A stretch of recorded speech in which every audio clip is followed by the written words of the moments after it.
the fourth step, and that's what my question is about. It's not really a question; it's more or less like to hear something more in depth about how the fourth step is a graph of the movement of self. All right. Well, you're looking at its past movements so that you'll be able to recognize its present movements. Yeah. So you do an inventory of it in the past so that you have the eyes to see it in the present. That's sort of the point. So if people who aren't in AA, one of the essential AA is built around a program that has 12 steps.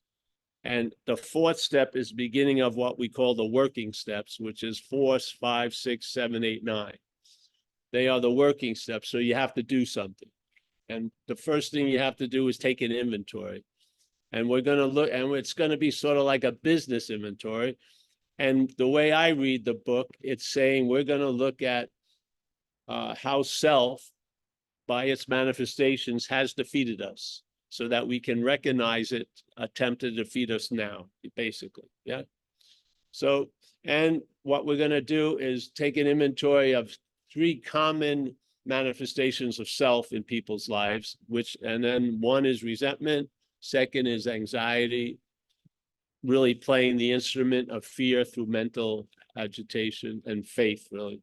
And then harming to others in the pursuit of what you want, being selfish and self-centered. So you don't take others into consideration. You just do what you want to get what you want. We're going to do a little inventory of that so that we can see or recognize self through its manifestations. Yeah. So it's not there now, but its footprints are there. So we're going to look at its footprints, and then we're going to see where those footprints end, and you'll see they end right where you are.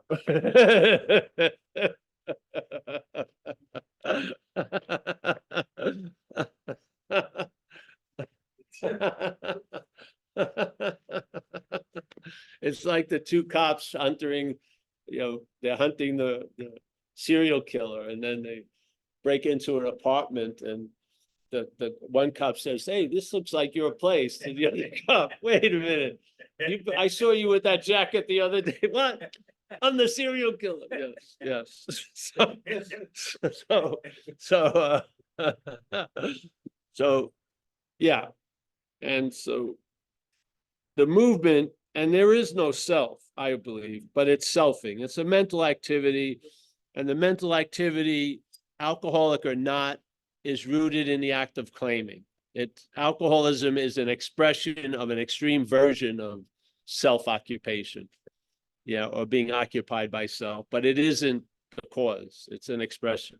The cause is the mental activity claiming what's going on and framing it as a noun. So doing is more emphasizing the doer, seeing the seer, hearing the hearer, eating the eater, traveling the traveler. Yes. So this emphasis is the system, and the system is not AI. It's not growing out of this, it's programmed. So you recognize its limitations, hopefully, because you're in a sense being occupied. You're like a marathon runner stuck in a closet. And it would be, don't just get out of the closet. Once you start running, you'll recognize, that you're a marathon runner. Yeah. So this is what we do with the hopes that what has defeated you will be seen before its defeat, and you can bring that recognition to step 6 and 7 in our program, which is you ask this higher power to remove or configure this manifestation, or let's say birthing of self, and ask it to reconfigure it and put it to a better use. Yeah. So basically now, instead of seeing something and calling it you see something and call it other. Yeah. And that other you take to step 6 and 7 and ask it to be changed. Yeah. Yeah, that's the program I see. So to be very clear, selfing is a mental activity. You're not doing it.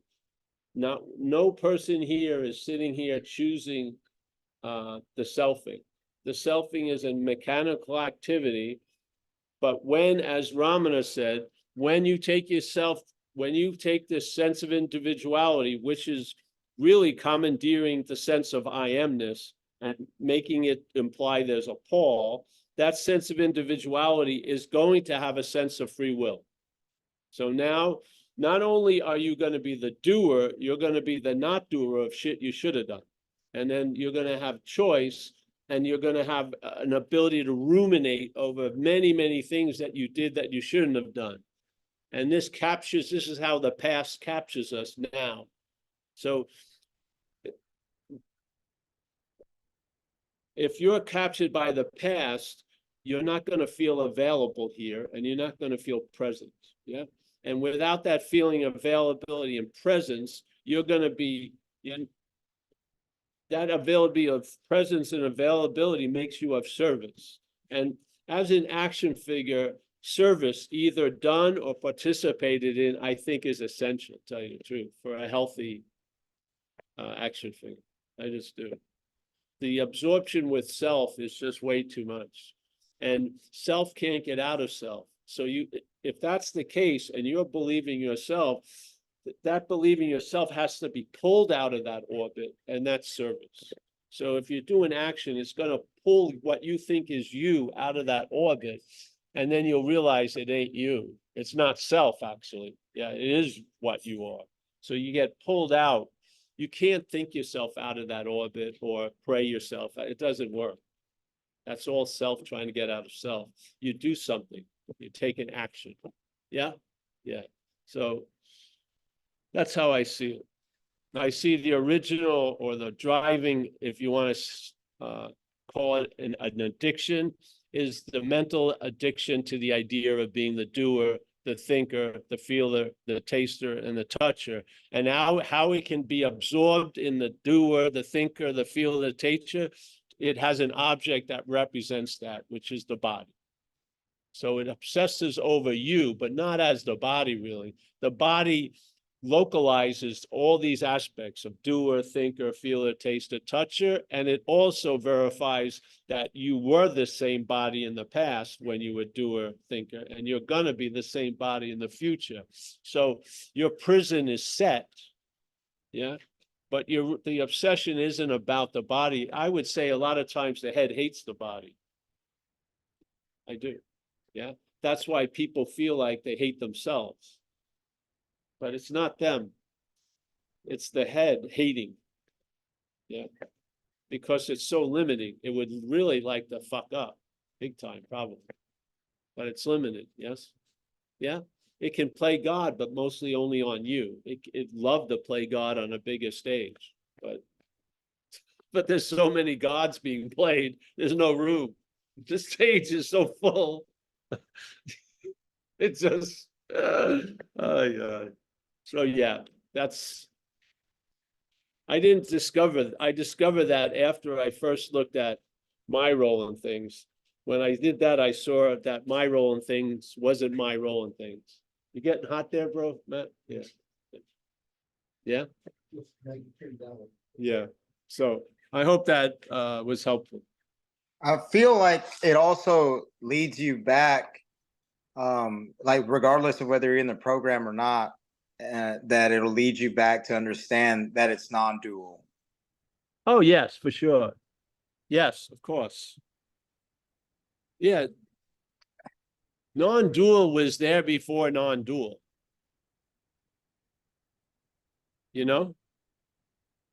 Non-dual is there before non-dual. So a lot of things lead you back to it. It doesn't have to be non-dual. Yeah. Course in Miracles in a way too. If you look at the Course in Miracles, it says you're correcting an imaginary mistake. So what the fuck, or once you realize the solution, there was no problem. What the fuck? Yeah. So there's always, yeah. Yes, I see that.